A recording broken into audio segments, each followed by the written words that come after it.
Alright, this is looks like J.H. Hills Company, USA. These have no name on them now. I may have polished it off, or I used the fiber wheel.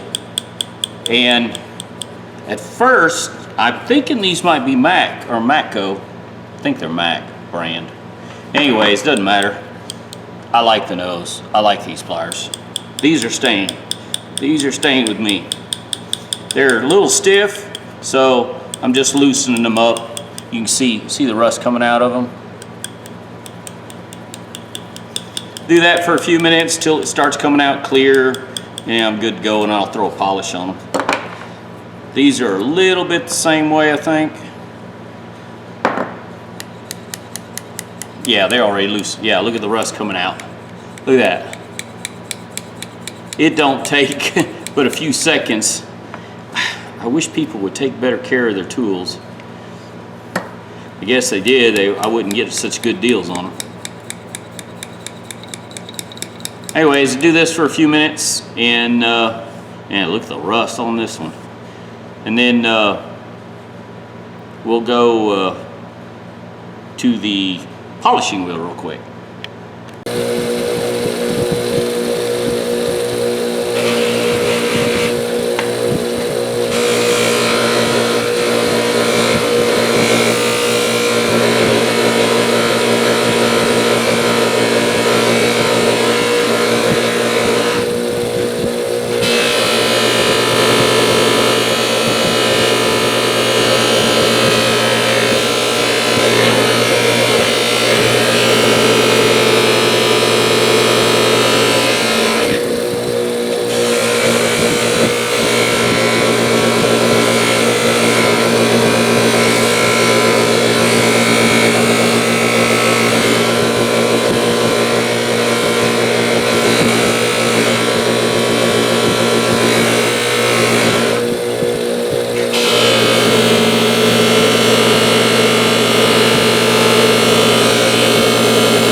Ladies and gentlemen, threw a little light polish on them, about 6 minutes each or so, but I decided on this one I am going to blue the handle. For one, I blued some stuff earlier and I still have material, so I'm going to use it. And yeah, I know I'm probably cross-contaminating, but you know what? My tools, my rules. I don't care. If it looks good, it looks good. If it doesn't, it's no big deal. Ain't nobody gonna die over it. For those of you that are so picky about your art pieces, this is not an art piece. This is a good used tool. Actually, this one's going to work with me. The other one, the fine needle nose, that's staying here. That is not going to work. Now, I got some in the cup left over. This is the brand I'm using. Good stuff. I like it. The other is Super Blue. Hang on, let me grab the bottle. Somebody will ask, bound to. This stuff, I like this. This works good, but you got to rinse it after you do it, or if you put it on. It's kind of like staining wood. I like this because you wipe it off. You don't have to rinse. So I stick with this. I get the same results with both of them. I actually think this is a little more blue and this is a little more black. But then again, it depends on the metal. So, you know, whatever, however you guys want to talk about it. But now, I'm not even cleaning my brush. I'm gonna try to stay with the pattern of the tool here. Bear with me. Oh well, if it works, it works. I got it now. I got it so loose now that it won't stay in position. I should have left it alone. Oh, this is taking color quick. I hope you guys can see the color it's doing. It's taking it quick. I'll just blue up underneath there, just for the hell of it. I didn't clean that part very well though.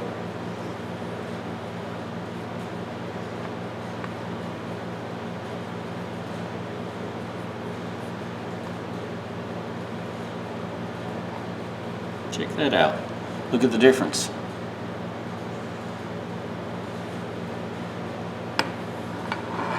Ah.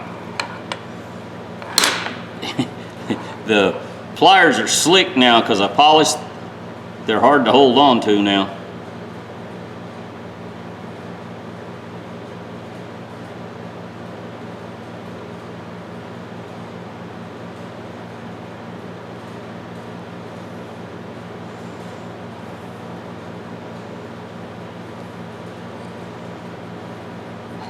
Yeah, these are going to be nice. Trying to pay attention to what I'm doing. I hope I got it in the camera, sorry.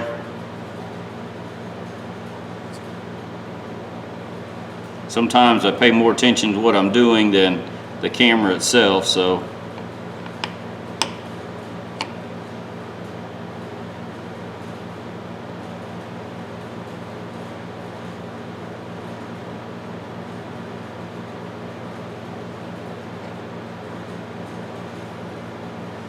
Okay, let it sit for 60 seconds and then wipe dry.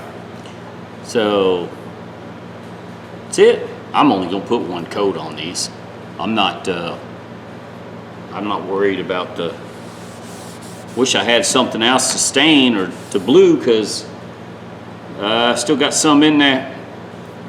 They say not to cross contaminate. I just did just then, and you can obviously see how it worked. So you can do whatever you want. I just cross-contaminated.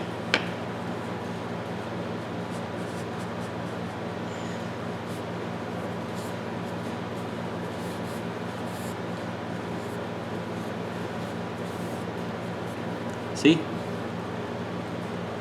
Wipe dry. You see the discoloration? See how it's turning? Some parts of it are turned white. It's all different. Now, some 1/0 steel wool I got here. We'll do one side.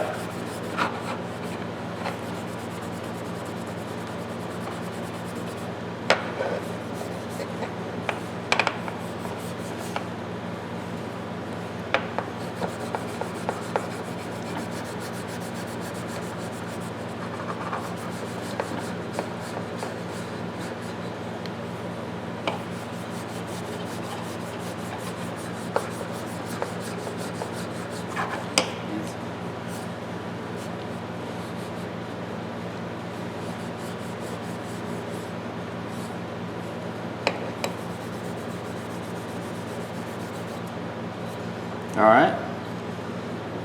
See the nice shiny side, see the dull side. It's actually pretty nice. And I could probably do another coat, but I'm not going to. I don't need to. I don't see a need in it. Probably won't take anyways.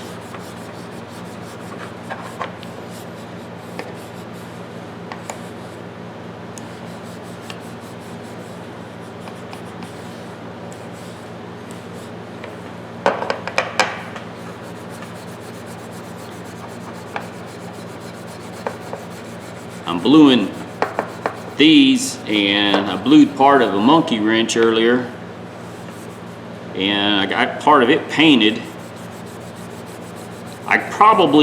You probably could polish these handles because the knurling's not deep.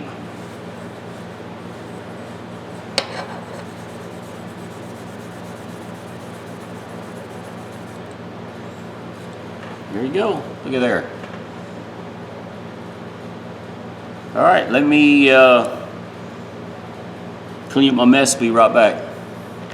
All right, those are done. Let's, tell you what, let's try something here.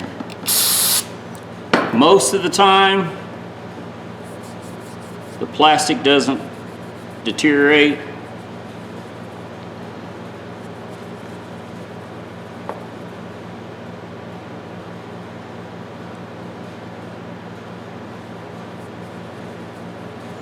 I use carburetor cleaner to clean them off. I know some of you guys don't clean your tools, but that's fine.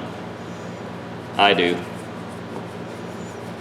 Somebody made fun of my waxing my tools, and sorry, I do. Just added protection because my tools are valuable. I use my tools to make a living, so that's what I do.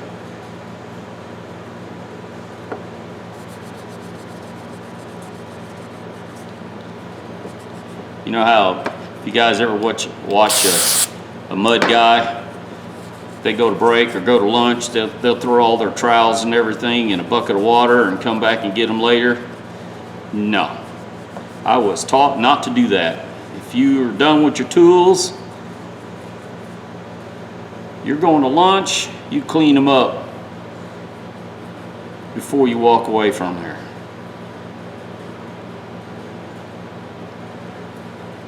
That's just the way it is. All right, the more I clean these might be snap-on. This rubber on this feels and looks like the snap-on color. I think I got these out of the estate sale from the auto body guy. For some reason, there's a lot of paint on these. That's what makes me think that I may have got them out of that. Anyways, yeah, let's go further. So as a guy, this will be near the end of the video anyways. God, those fibers from them stupid.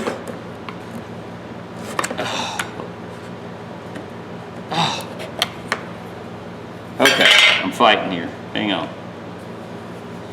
The steel wool fibers are everywhere, guys.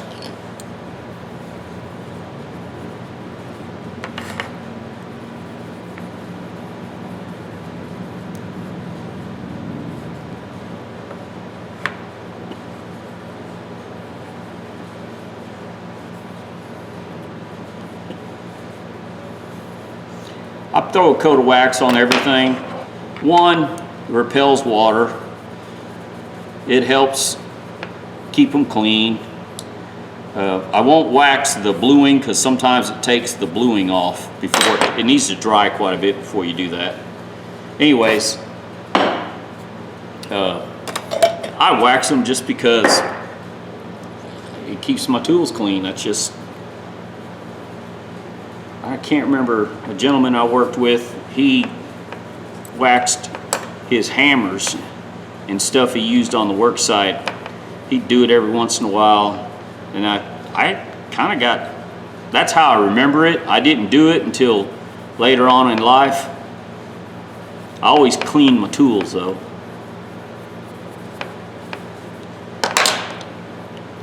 I got nothing in these, probably less than $1. I think if that estate sale was the one with the toolbox from the auto body shop, I think I bought like $46 worth of stuff, or paid $46, and the 1/2-inch drive rigid paid for the whole thing. I was amazed at how expensive that thing was. I just cleaned it up last week, cleaned it up, put it together, I think.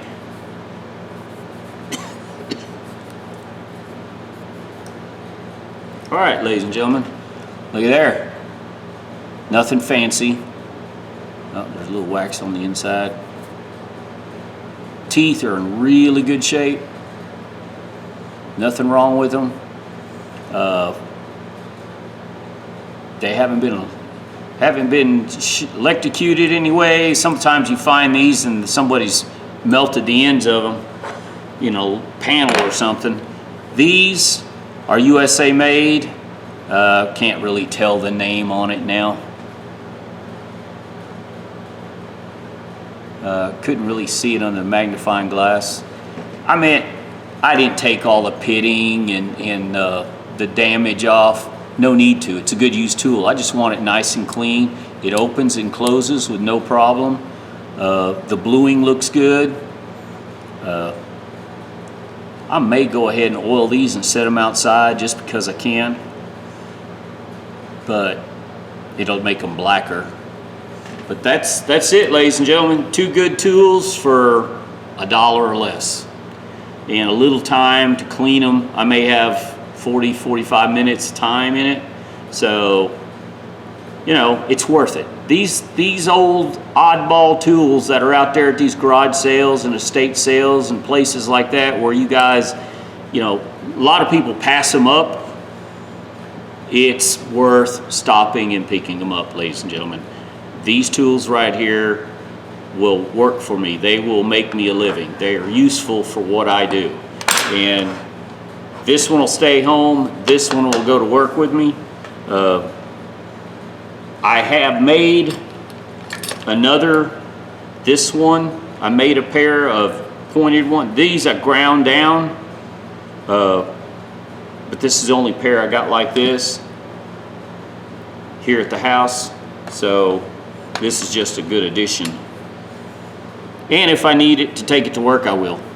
All right, ladies and gentlemen, give me thumbs up, thumbs down, subscribe if you like. Let me know if you would have spent your time. I think it was well worth my time. Clean them up. All right, guys, y'all have a good day.